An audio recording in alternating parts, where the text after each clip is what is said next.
নওগাঁর মাদায় চকুলি বহুমুখী হাই স্কুল অ্যান্ড কলেজ কর্তৃপক্ষের দায়িত্বহীনতা ও গাফিলতির কারণে ১৬ বছর বয়সী সালিকুর রহমান নামে এক অষ্টম শ্রেণীর শিক্ষার্থীর রেজিস্ট্রেশন না হওয়ার অভিযোগ পাওয়া গেছে। নওগাঁ প্রতিনিধি ওয়াসিম রাজু রিপোর্ট, জানাচ্ছেন নীলিমা আক্তার।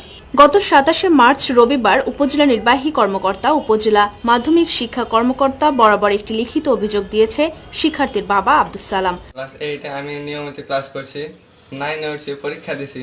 ক্লাস 9 আমি নিয়মিত ক্লাস করি, কোনোদিন আমার মিস নাই। প্রতিদিন আমি স্কুলে যাই, আবার স্কুলে ক্লাসে ঢোকার পরে আমি কোনোদিন বাইরে বেরোইনি, যদিও বাইরে বেরোইছি কোনো কাজে, তাছাড়া আমি ক্লাস থেকে বাইরে বেরোইনি। আর ওখানে ক্লাস 9 আমার রেজিস্ট্রেশন কাগজে আমার নাম কেন আসলো না, এটা আমি দ্রুত সমাধান চাই। আর আমি ক্লাস 9 সায়েন্স নিয়ে পড়তে চাই, আমাকে কেন ভগে যেতে বলছে। গেল বুধবার আমার ছেলে কাঁদতে কাঁদতে স্কুল থেকে দৌড়ে আসা দম খেতে লাগছে। তারপর কি হচ্ছে, তা আব্বা আমার এইটে রেজিস্ট্রেশন হয়নি, সবার রেজিস্ট্রেশনে সই করে দিচ্ছে, আর আমার রেজিস্ট্রেশন হয়নি।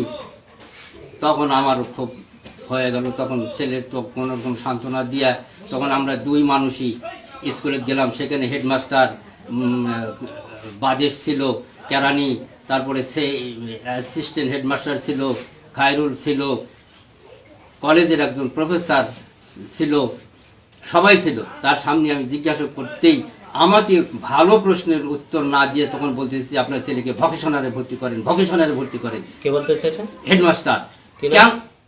নজরুল। কেন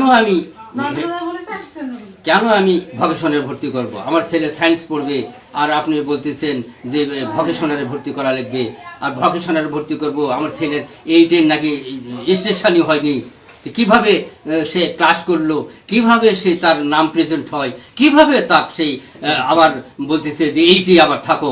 এটা কেন? এই দুর্নীতি কি জন্য হলো? রেজিস্ট্রেশন গত বছর ক্লাস 8 ছিল, রেজিস্ট্রেশন না হওয়ার কারণে তার রেজাল্টও আসে নাই, এটা আমরা অভিযোগ পেয়েছি।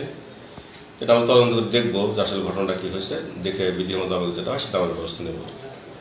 এই সম্পর্কে একটা অভিযোগ পেয়েছি গতকালকে, তো আমরা এটা তদন্ত করে দেখব, যদি কারো কোনো গাফিলতি থাকে সে বিষয়ে প্রয়োজনীয় ব্যবস্থা নেওয়া হবে।